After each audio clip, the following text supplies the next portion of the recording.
Observe closely. So, one of the things we've done with Emperor is, first of all, we've brought your traditional RTS play into a 3D environment. Now, unlike so many other 3D RTS games, we don't play around a lot with camera conventions. We allow you to have a lot of control. You can zoom in and out to the battlefield, and you can rotate the battlefield at any time. But we don't have you, jumping in and out of individual units and stuff. And we did that very deliberately. We wanted to make sure not to confuse the player. We wanted them to be able to feel very comfortable with their controls. This is all about mixing traditional RTS play with really stunning 3D graphics. You'll notice things like headlights on the individual units. When I go over my units, you'll see the veterancy. So we've incorporated all of the elements in all of the Westwood RTSs into Dune, as well as standard conventions from other popular RTS games. Oh, these are the sandstorms. Extreme sandstorms in that area mean that at this particular time, you can't attack that thing, which since these move around on the map too, that adds yet another element to the strategy. Mm-hmm. So even though you may, like a chess game, since there are no random elements in a chess game, you may pick out a perfect strategy of cutting through these territories. Well, that may or may be, but the sandstorm might prevent you from taking that territory at the time that you wanted to, which means you have to rethink your strategy and try a different approach. Will those move differently when you replay the campaign multiple times? Depending on factors within the game. So you can also move the reinforcements, as you can see. You can move them one step each turn, so you can consolidate all your reinforcements into one counter to make one massive offensive. So how long has the game been in production? It looks like a couple quite a years. project. It's been a big one. Yeah, I think we're going on about 2.5 years now. Right. And I think in many ways it was actually in production before that, because conceptually, as we were building Dune 2000, we really wanted to work out all the details of what we were going to do in a sequel. Mm-hmm. So we worked together with all the design teams to figure out, okay, what are the features that we're not going to put into this because it's just a remake that we're going to save for Emperor. Mm-hmm. And it got it all. It's great fun. It certainly looks different than the original. Oh yeah, of course. I think people are going to be really excited to see all of the original houses return. House orders. House Atreides.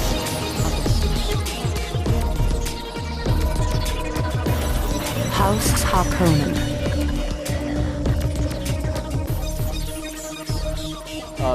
Can you settle the score about the Ordos? A lot of people think that the Ordos were just invented for Dune 2, and yet I know I believe they're referred to in one of the books. Yeah, the Ordos are referred to as a house. Mm-hmm. They're not described very thoroughly in any of the books, and they're mentioned only briefly in the movie. The reason we chose the Ordos to flesh out is because we wanted to have one obvious good side, one obvious bad side, and then we wanted somebody that was much more mercenary. And when we say insidious, we really mean the insidious ones, the sort of the shadow side, the one that nobody really thinks about as being a threat. That was the whole point of picking the Ordos. Mm-hmm. And so much of the fiction of the Ordos, the way they look, their actions, their philosophies, are fleshed out by our design team. So they weren't invented for Dune 2, but they were fleshed out and expanded specifically for our product. Yeah, that's great. Well, they're unique. I mean, they're a Westwood creation. Mm-hmm. By and large. Certainly to your credit that a lot of people like them the best, it seemed like. They're great fun, yeah. It's cool. I love the Ordos units. Some of the Ordos units are wonderful. They have the little Sun Scouts. Yeah, they're these little tiny units, and they're heavily underestimated because you can mass them up and go hide them in a dust bowl, and they sink down into the dust. And especially in multiplayer, somebody will send their units right by them, and you just have them come out of the dust and go running into their base afterward. Wow. It's absolutely incredibly cool. The laser tanks are great too because they actually float, so they can go over the dust bowls. Mm-hmm. So here's this major avoiding a piece of geometry or geography that all the other units have to avoid, and yet the Ordos can use it to its advantage to make a very stunning surprise attack. Wow. Do all of the original game's units return, all of the specialty units? They do, but the original Dune game was we basically had a basic infantry, a basic quad, a trike, a quad, and there was just a sort of escalation. All the houses shared those units. We specifically did not do that, so we specifically made each unit very unique and tried not to have any units that were duplicated verbatim across the sides. There's very, very few, only a handful. And every time you get a sub-house, you get two more buildings and 2 more units. Mm-hmm. Yeah. 2 more buildings and 2 more units. So, and those units are very powerful units, like the Naiad tanks. A teleporting tank is really an advantage. So. And once you ally with another house, are you stuck in that alliance for the remainder of the campaign, or is there any treachery? No, you can screw up. You can backstab them, or you can. Sometimes there's opportunities to switch alliances to say, oh, I'm going to go with this guy instead of that guy. So sure, that can happen. Was the goal there to create a lot of replay value for the campaign?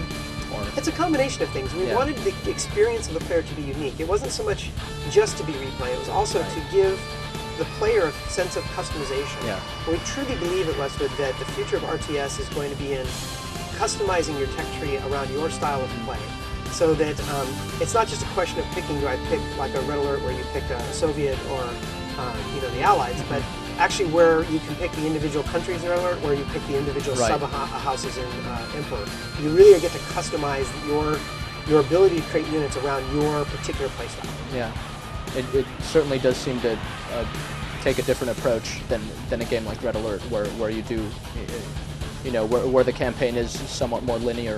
Of course, it's definitely an extension on those ideas, and we're going to always experiment. I think one of the things that Westwood's really famous for in its RTS is keeping a lot of the graphics user interface similar, so you feel comfortable playing it. I mean, anybody who's played an RTS can hop in and play the game, but then adding layers and layers of complexity and new innovations into that interface so that you have ways of uniquely playing the game. And I think, a lot of people will say, oh, well, it just plays exactly the same. And that's a great thing for us. We don't want to teach people, we don't want to train people all over again. Yeah, that doesn't make sense. A lot of these conventions work really well. The reason all the competitors, the Blizzard games and the Ensemble games and Westwood games all use the same conventions is because they're good conventions.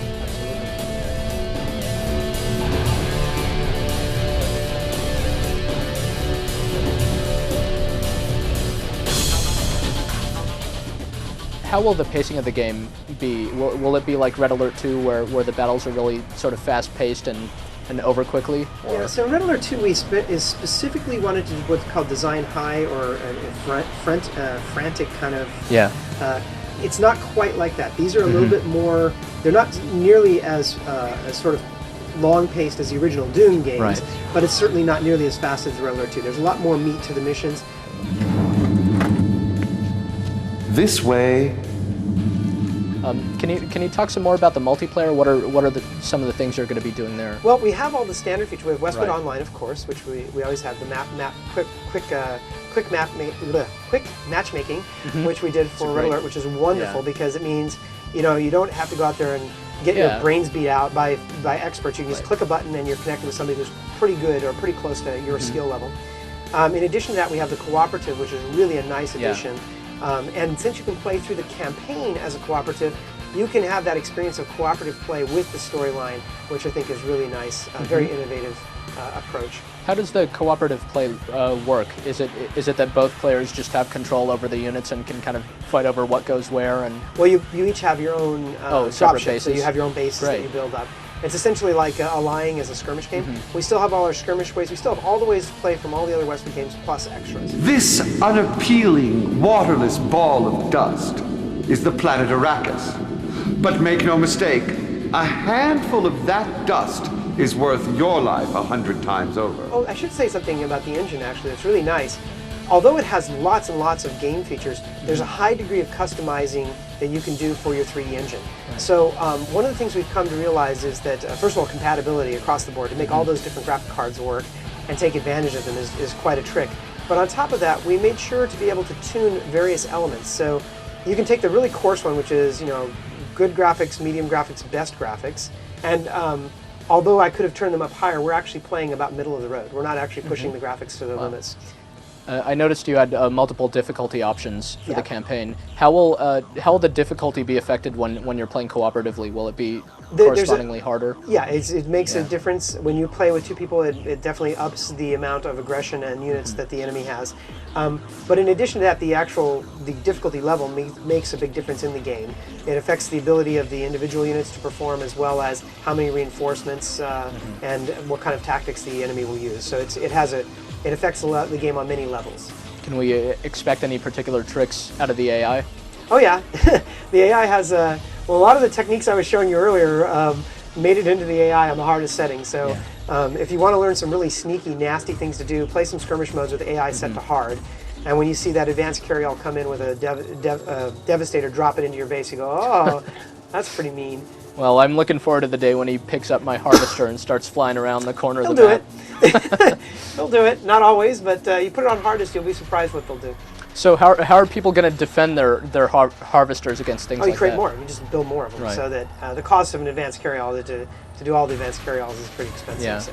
And if your units are firing at the carryall with the harvester, you'll shoot the carryall and drop your harvester back down. So. Do you think players will concentrate on targeting enemy harvesters in the game and kind of harvester cutting off their hunting? resources? Well, harvester hunting in traditional sense isn't as useful anymore. That was intentional because one of the strategy that became prevalent in the old Dune games was just to cut out production. You don't really want that. You want people to be fighting for production, but you don't want them to just be completely disabled. It takes away a lot of the fun. Yeah. Well, the starport also evens things out too, because if you have a starport, you can just order units in. So you don't even care about, even though the harvester gets you money, people, one of the strategies is to take out the Conyard, take out the war factory. Well, you may take out the war factory, but then the starport just ordered a couple of really heavy units, and you're like, oh darn, that didn't help me any. Can the starport also bring in multiple reinforcements at once? Like you just put in an order for... Yeah, you put in an order for lots of stuff, and they all come running in at once. Yeah, that's exactly how it works. Should be useful. Yep, it's very useful. The starport can be it can be something that swings it one way or the other. And the prices of the starport change too. So just like the original get a Dune 2, real bargain on it makes it's like quads. oh look, bargains bargain on I don't know, whatever they had Minotaurus today. Let's go order 5 or 6 Is of them. that determined by factors within the game, or does it just kind of fluctuate? I know that there's an AI behind it. I don't know exactly how it determines it, but I know that it's more than just a random roll of the dice. Right. So if people keep buying one unit out of it, it has something to do with resource and supply and demand, as well as effectiveness and the current status of the game. It's always tempting to keep a balance, trying to keep you on the edge, wondering, are you really going to win this battle or not? Mm-hmm.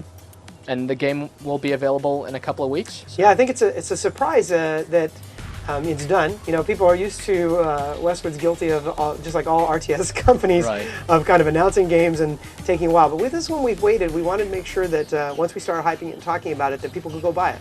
So that's why we've kind of waited this long to get everybody excited about it.